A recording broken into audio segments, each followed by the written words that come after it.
Hey, welcome to Winners Wednesday. This is going to be a very, very interesting case study of a guy called Stuart Brown. I met Stuart Brown when he was working in the corporate world as a CFO, six-figure salary, but really wanted to get out and do property.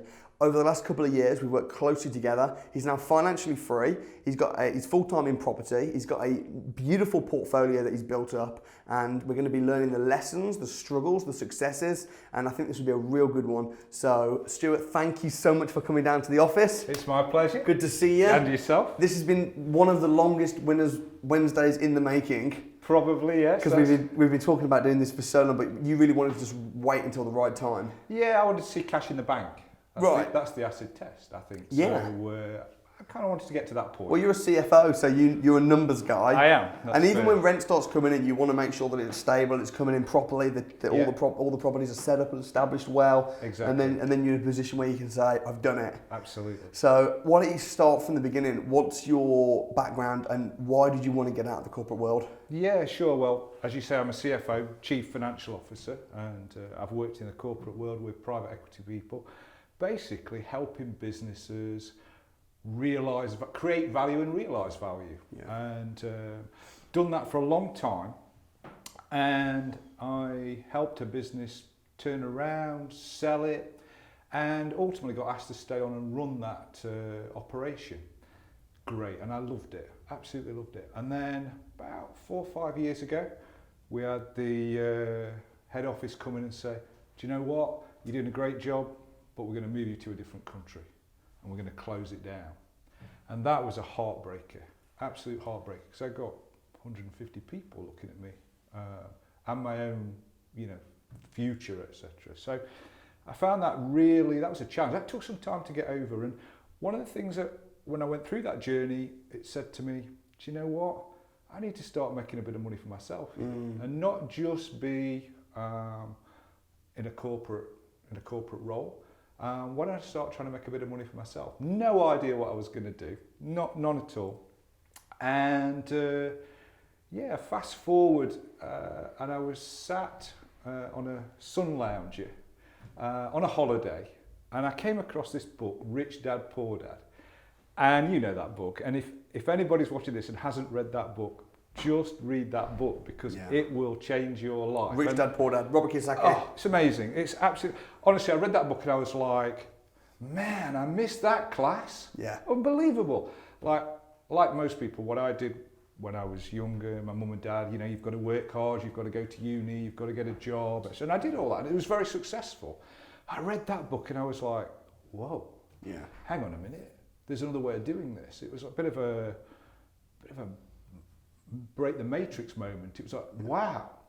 And I literally finished that book, sat on that sun lounger, and the next thing I did in Amazon was property investment. And up came this book by this guy called Samuel Leeds, who I'd never heard of, that said buy low, rent high. And I thought, right, okay, this is it. And I started reading that book, and the thing that struck me about that book was like, this is a real how-to book. Yeah. It's not just kind of general stuff like you read in a lot of books. It's real how-to detail. Do this, do that, do the other. I was like, man, this is like a blueprint for what Kiyosaki's talking about. Wow. So I read that book. I got right to the end. And I remember the moment so clearly. It said, connect with me on Facebook. And that one of those key moments in your life where I almost just put it down and went, I'll get round to it. But I didn't. There and then on that sun lounger, I connected with you. And then, bang, you came straight back to me. This was a couple of years ago and was kind of, Stu, you need to come to this thing called the crash course. I'm like, okay, do I? Right, fine.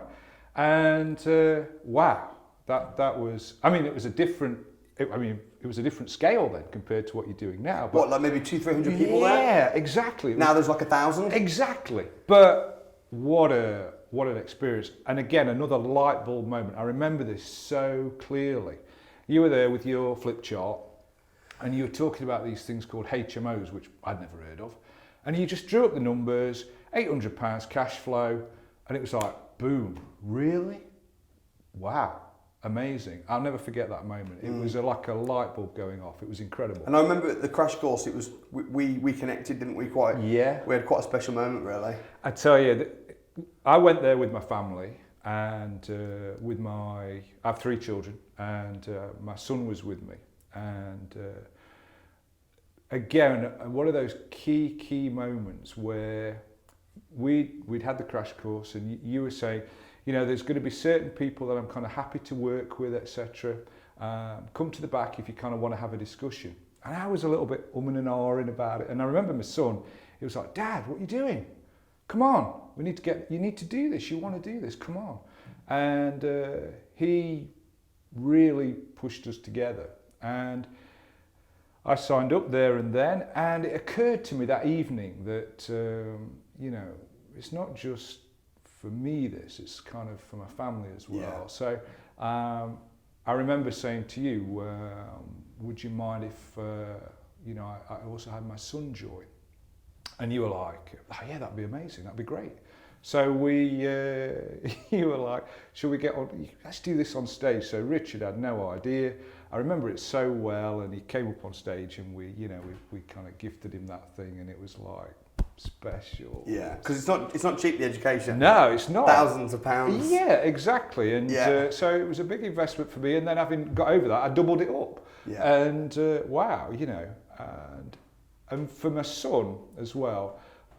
If you read the Kiyosaki book, you hear about good debt, bad debt, and he won't mind me saying it, but he's had a little bit of bad debt opportunity in his life, and I saw this as an opportunity for him to be able to also build on his own success. I mean, don't get me wrong, he's extremely successful in his own right, but I saw that as another opportunity as well. And if I remember, because Richard is an awesome guy, he, you know, gone into a bit of bad debt and things like that, and you could have just bailed him out, but you really wanted him to get the education himself, to be able to work himself out of it, if I remember. Definitely, that is true. I mean, it's fair to say the banker dad has played a part in all my, you know, as you do, because you want to give people opportunity. But I definitely wanted him to learn as well, to grow and develop. What about when we had our mentoring session just shortly after the crash course? Yeah, I mean, that was he and I, and that was very moving as well. And for me personally, you know, I'd got things that I wanted to accomplish, and it was another special moment. And for me, actually, I mean, I'm going to say thank you to you big time at the end of this, but it's not just been about property, it's been a life experience. It's absolutely been a transition from my point of view. So it's been very, very special. Property is the vehicle, isn't it? That's exactly what it is. That is all it is. I mean, quite frankly, property to me, I can take it or leave it. I don't get excited about it. It's the numbers at the end of the day and then executing on it, but it's purely a vehicle. And it's a vehicle that can just fundamentally change things on a scale that you just can't imagine. Yeah. So yeah, we joined up, and I would say that was kind of probably early 2018, and I would say 2018 was probably what I would class as kind of a year of education. Yeah. So DFE, all the different courses. On the academy. Yeah, on the academy, and you know, you and that's so important. I would say to anybody, number one, you need a vision. You've got to have some vision of where you want to get to. But number two, you've got to understand you need education. You just have to have education. And I would say education in two ways, mindset and technicals. Yeah. And those technical aspects, this guy, he's got it all. You got it all. You know all of these things, all these strategies, things that I'd never heard of. And that year for me was educating those technical things that I needed to understand and do. And also getting your mindset right as well, because, you know, when you're used to earning a significant salary, you're used to being in corporate world, it's a different kind of mindset. Yeah. So that's been a process as well. That's a journey that you go on of self-development. What would you say the key differences are between the mindset of someone in the corporate world and then, because I know you got out of that. Yeah. What are the differences? How's life different? I think it depends on the individual, but I would say that when you're in corporate world or you're in a job, then you basically go work for somebody else and you get a salary, and it's quite it can be quite low risk actually. It is. Quite honestly. And when you start to make that transition, you've got to be prepared to take some risks, and you've got to be able to kind of stay the course and keep going and keep taking action. And I mean, one of the very real differences is if you're in a job, you're going to be following somebody's rules at the end of the day, and that's fine. And when you are you kind of work to your own rules. You have your own values and all of those things, but yeah, it's definitely different. Because some people will probably say, "Oh, it's all right for you, Stuart, because you were on a good salary, you had money," which some people don't have when they're starting out.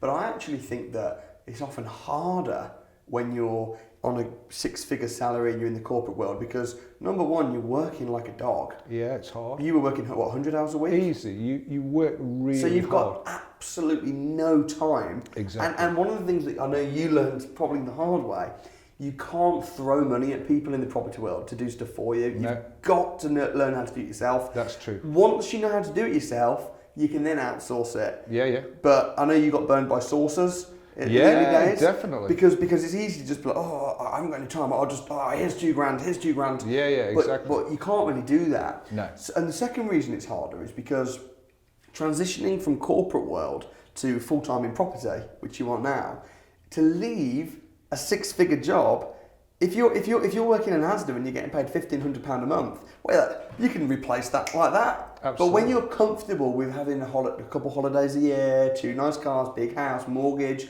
a family who's depending on you, who have also become accustomed to a certain lifestyle, and you're the breadwinner of the family, it's actually a lot of pressure. And I think it's often people in that situation that struggle the most to do what you've done. Yeah, and I think that's really true. And I think being practical about it, you have to kind of do it, or at least for me, step by step. So although it's very easy to say, yeah, I'm really busy and I am working really hard, which will be true, the reality is, even though I didn't used to take a lunch hour, the reality is you can carve out a little bit of time in the day in your lunch hour, and you can do a bit of search on the internet. Yeah. You can actually start to look at some properties. Yeah. You can actually go and book some viewings for the Saturday. And that's frankly what I did to start with. Brilliant. I literally just carved a little bit of time out of my lunch hour, or when I got home, I would just be on Rightmove and just trying to find a deal. Yeah. And then I'd go and view it. And then it kind of builds from there. Yeah. So how many properties, and I know a lot of them are HMOs and some of them are very profitable, how many have you got in your portfolio now? So HMO-wise, that's my strategy. Yeah. I'll never forget that white with you writing up that. That is absolutely my core strategy. So right now I have 4. I have another one completing, albeit it's supposed to be tomorrow, but I think it'll actually be beginning of next week. Congrats. Thank you. I have another one completing at the end of October. And I'm just challenging myself a little bit more, because I was kind of thinking, well, I'll do 2 a quarter. I've decided that's not quick enough now. So we're going to do 4 in this quarter. Brilliant. So I've got these 2 that we've nailed down, one that we've just had, HMO 7 we got agreed offer on just this week, and there's one... HMO 7, did you say? Yeah, so number 7, so we've got... I saw you put that on the Academy group. Yeah, I did, yeah. HMO 7, always there. Agreed, so we got it, we've got it agreed. What kind of income then, like, let's take the 4. Yeah. What, just off those 4, I know you're going to be on number 7 very soon, but how much sort of income are you getting off of those 4 properties? Yeah, okay, so I just feel I want to share this with you. Not only can you get paid income, you can actually get paid when you buy the property. In other words, you can get more money back than you paid out. Talk to me about that. Oh man, this like the first 2 properties I did, the first 2 HMOs, I left some money in. Fair enough. Okay, fine. When you say left some money in, for anyone who doesn't understand, you're talking about the buy refurbishing. Okay, yeah. So talk to us about that. Okay, so you've kind of combined. We have a HMO course, we have a BRR course. I know. You've combined the 2, and that's your sweet spot. So. Okay, so let's do. Yeah, okay. I'll talk about that. So basically, when I started out, I looked for. I picked an area. I went to figure out what the rules of the game were in that area. Of course. So all the things that you teach, is it Article 4 or not? Okay, this area is not. fine, go to look at the council website, figure out the little rules, blah, blah, blah. Yeah. And I went to look for a residential house of a certain size that was in a, let's say, not a great condition, that I could convert from residential to a HMO without any planning permission. That was the basic thing. And I wanted to kind of add some value to it. So basically, you purchase the property. And for all those people out there that's thinking, oh, I can't afford it, etc., etc. Well, there are ways to do that, which this guy is very well versed in. And we acquired that particular property. Then we did some development on it, etc., etc. And with the idea that once we'd done it, it would be A, able to rent out by the room, and B, we'd be able to refinance it.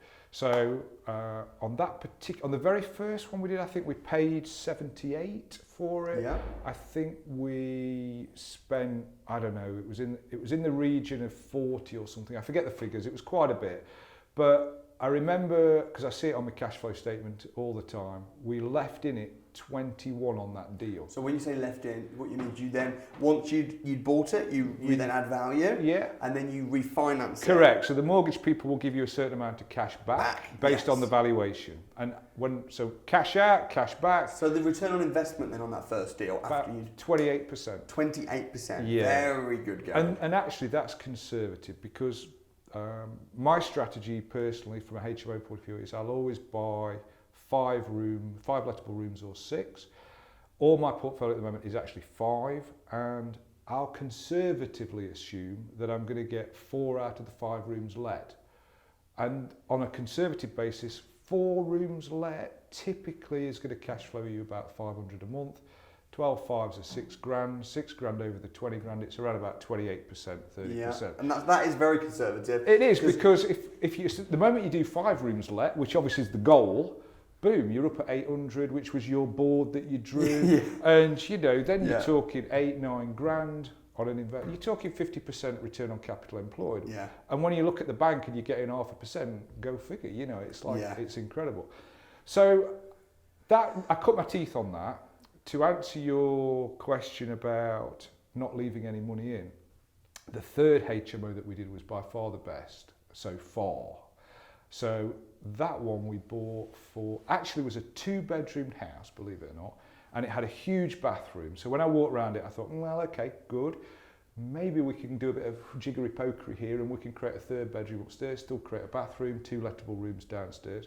Got that house for 61 grand, which was a steal in my humble opinion. Yeah, exactly, it was a steal. 61, I think after refurbishment, we are all in on that property at 94. So you spent about 30 grand or so? Yeah, but with fees and all of that stuff that you have to do. So, 94, stamp duty. Everything. So I think the refurb was something around about the 25 mark. Then you've got your stamp duty, your fees. All in probably 90, well not probably, it is 94. And we've refinanced that with a value of 135. We'll pull out 103. So that property's paid me.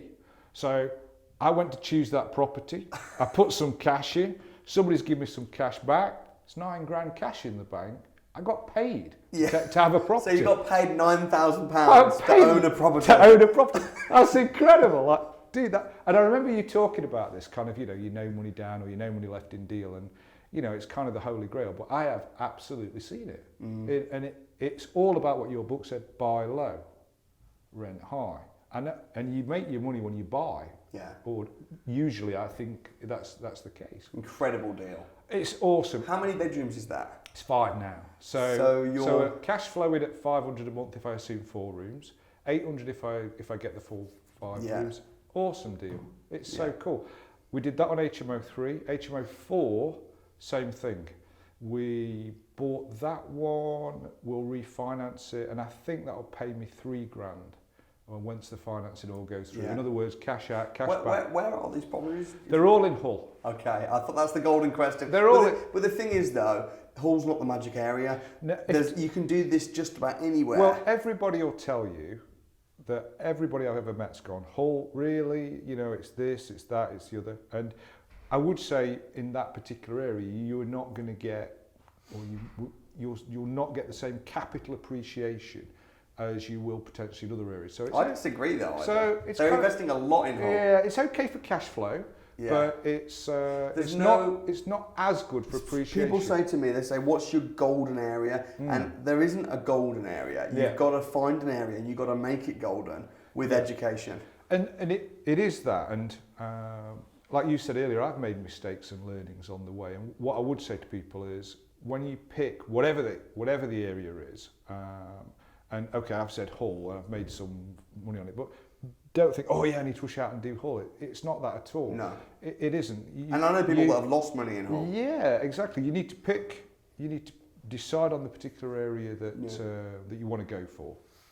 And then you need to do your due diligence. And you're right about, you've got to get in the water and you've really got to swim and understand it. And I made mistakes early on. So I did, I followed speak to the HMO managers, speak to these people.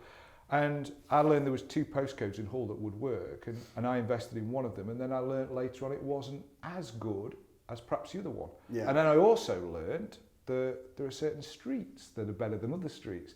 And it's that kind of, that's not to put anybody off, I just say, do your due diligence. And the other thing with people listening to this as well that I really want to say is, you can do all your education but you've just got to do it. It really is not that difficult to take action. You literally, I was talking to somebody the other day who was asking me, well, how do you do this and what have you? And I was saying to them, right, just establish, is the area Article 4 or not Article 4? That's dead easy to do. You just go on the council website, just do that. Yeah. Just do it. Then, after that, just Google the website and have a look and go, what's the rules? Because there are little rules. Yeah. They're all pretty similar. They all have room sizes, but there are little nuances for each area. So go on and find those rules out. And then just go on Rightmove and just look at how many actual deals there are. There are loads of deals. You don't even have to there's just loads. And then you just call up to the agent and you start going to do some viewings and you start to understand what those numbers are. Yeah. That's the key, I think. You've got to get your numbers right. Yeah. And then you can take the action. So with the 4 properties then? Yeah, to answer that question, I work on a couple of grand for those 4 properties. So it's not amazing, 500 quid a piece. That's very conservative. It is, because you could say it's 800 a piece and that's 3,000 quid. But it's a conservative £2,000 a month. Oh, easy, yeah. And then you've also got 3 other properties that are about to go through. Plus another 1 before Christmas, we will do that. So we'll have 8. So it's a full-time. It's a full-time income. Oh, absolutely. So it's not what I used to be earning, but what I have, that will happen. Yeah. So we're going to take this. I know we're going to take this to 10 properties in Hull. Yeah. That's a given, and we've got people. It's amazing actually. The more you put yourself out there, people come to you and are like, "Would you like this? Would you like that?" Yeah. It's amazing. And then we're just in the process of picking a second area. So we're going to do another 10 in that second area. Where's that then? I honestly don't know. Oh, you haven't found it yet? I literally don't know. That's what I was doing yesterday afternoon. I was looking at a map of England and establishing which are Article 4 and we'll have a chat about that afterwards. 4. Yeah, I'm absolutely in the process of deciding what that area is going to be. So, and I would say, how are you going to finance them? But by the sounds of it, you can just keep going, recycling your money. Exactly. And putting it in, refurbing it, pulling the money out, again and again. Again and again. And that's it. I look for, and I would say that to people, don't not start, you just need to start. But that is what I do look for. I look for opportunities where you can genuinely add some value and then recycle your cash. And then you can just go again and go again and go again. And again, this week's been a bit of a strategy week this week, actually, if I'm honest, because we've been kind of working on the business this week instead of in it. So that's a decision we've made. 10 in Hull, 10 somewhere else. Done. And when you were working in your corporate job, I remember when I was saying to you, I was encouraging you to quit. Yeah. And we went out to Africa. Oh, yeah, we didn't even talk about We went out to Barcelona. Oh, we didn't even, it was about, Right, okay. So this guy will say to you, you make one move, I'll make 10. That's so true. I remember being in somewhere, where we, like at some kind, down south somewhere on the coast. Yeah, we're in Devon. Devon, yeah. So we'd gone down to Devon, and Samuel was saying, okay, everybody, what you doing? What's the dream? And so on and so forth. And I was like, well, I want to live life on my own terms. I want to travel. I want to buy some toys, and I want to teach. And he was like, okay, well, we could figure out travel and teach right now if you want. Oh, can we? All right, cool. And he was, why don't you come to Africa with us? Man, and that was amazing. Yeah. Absolutely amazing. So, yeah. And you ran a workshop? Because sometimes people say to me, I want to get on your stage, as in they want to be at the crash course and teach. And I said, look, if you want to teach, I'll bring you out to Zambia or Uganda, and you can teach. You can teach there. It was so cool. And, it was, I mean, that whole experience was just unreal. I mean, obviously very challenging and upsetting because of what happened to yourself. With my accident. With your accident. And for all of us, it was, and I felt it as well, it was like, oh, okay, what are we going to do now? He's not with us, and it feels a bit difficult. And for anyone that doesn't know, on the second day of the trip, I broke my leg quite badly. Yeah, you did. And we were all very worried, we were very down, and I remember you being in hospital, and in fact you'd done some warrior work with us the preceding day, being a warrior and what that means. And yeah, we kind of did all that in the nice surroundings of this hotel, and I did feel really good about it. And then like next day, wow, that's like, and so, but that was character building. Yeah. And was an incredible experience because I got to teach. I actually fractured my arm as well a few days later, just to share the love, and but still got up on stage, still did that teaching. Yeah. Loved that so much. And the people that you were teaching, young budding entrepreneurs in the rural, remote parts of Uganda, Africa. It was amazing. And then, after we'd done that, the icing on the cake, we went to South Africa and we had dinner with Robert Kiyosaki. So, of course, for me, he's like my hero. Yeah. Like you, Kiyosaki, heroes. So I'm like, wow, that was incredible. And it was a very intimate dinner. Oh, it was unbelievable. And I still have that little picture with me of him on my Facebook page because I just, it's like worship that guy. That book is just, you've got to buy that book, it's so cool. So yeah, we've just come such a long way, and I feel so good actually about where we are at the moment. So yeah, I'm earning less, but I'm living life on my own terms. Yeah. And the reality is going to be that we are going to get back to where we were before. Yeah. And we've just finished our cash flow strategy, as I was just talking about, and then we're going to do some cash strategy as well. So we started to look for some plots of land, and we're looking at doing some new build. I have my best friend actually is a builder, and we often obviously shoot in the breeze, and we're like, why are we not doing this? We could do this. So I'm really looking forward to finishing off kind of 2019 with 8 HMOs. That's just going to happen. So you're earning less now than you were, but it's passive rather than active. The thing is, you see, and this is something else I'd share with people, is when you start out on your journey, when you're in your 20s, or at least for me, you're kind of going up the corporate world, you want to earn more, and you end up spending more, actually. And you end up putting yourself in kind of bad debt, things that are in reality not really an asset. They just cash out every month.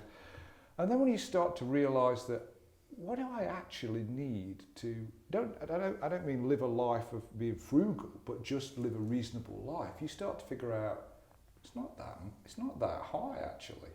So last couple of years, in particular, when I was in corporate world, I actually made a conscious decision to carve my salary up into a few little pots, and there was quite a big chunk of it I just stuck over here. Yeah. Because I genuinely, and I don't mean this to sound wrong, but I didn't need that to purely live on, if that makes sense. So, for me, living on what I'm living on at the moment, it's not much money per se. And I've got a little bit there that's kind of behind me, so that goes down as this comes up. So it's not like I'm living a pauper's life or No. anything at all. But that is the journey that we're on, and I don't mind taking that. You know, it's that transition. That's the period that we're in at the moment. Yeah. And you know, I absolutely know, without a shadow of a doubt, that you know, by Christmas we'll have those HMOs.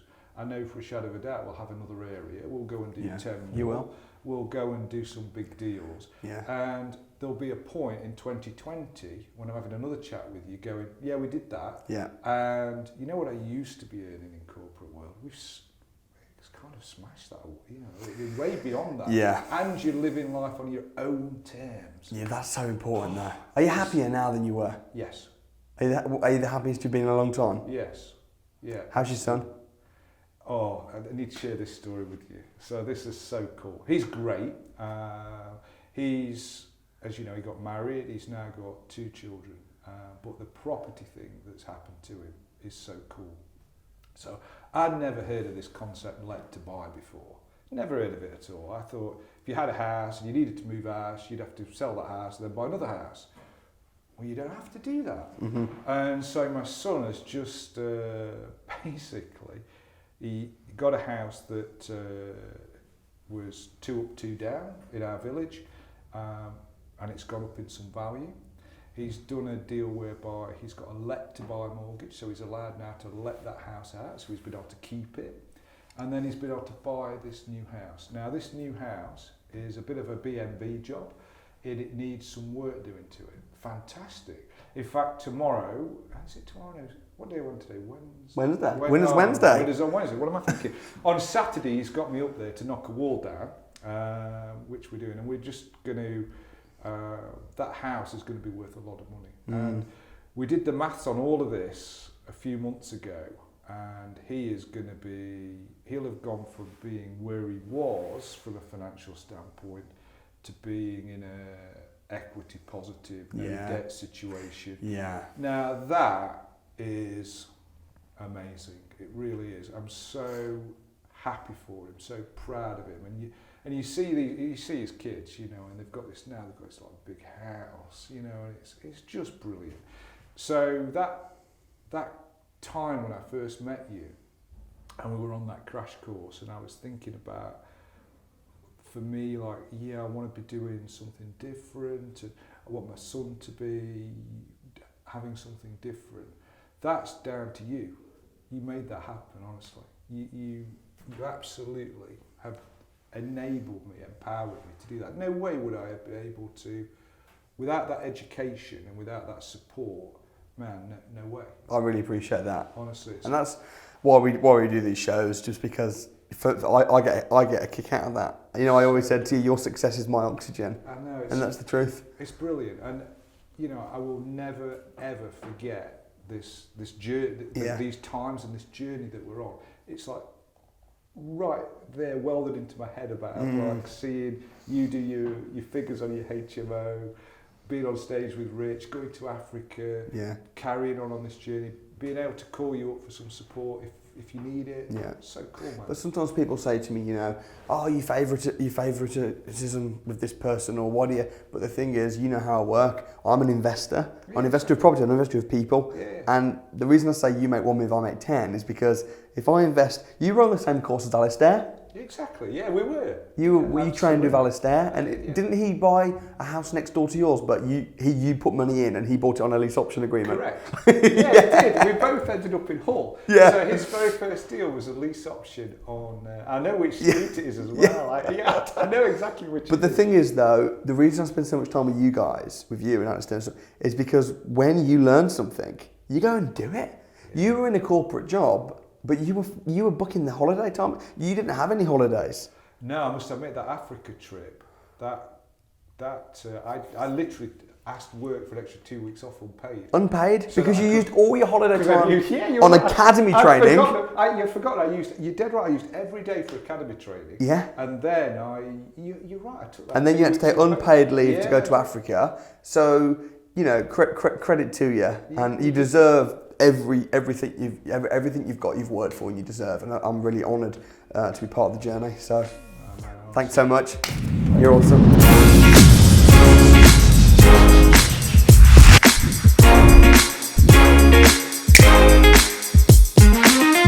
My name's Samuel Leeds. Thank you for watching Winners on a Wednesday. Every single week we interview our success students for your inspiration. You can watch more right here on the playlist. There's a whole playlist of them. But what you'll notice is every single winner on a Wednesday, it always starts with them coming to my 2-day crash course. So if you would like to be a winner on a Wednesday, literally come on my crash course, and who knows, in 3 months' time, you could be here in my offices on this show as a winner on a Wednesday. So get yourself booked on the crash course, watch more, have fun. I'll see you next week.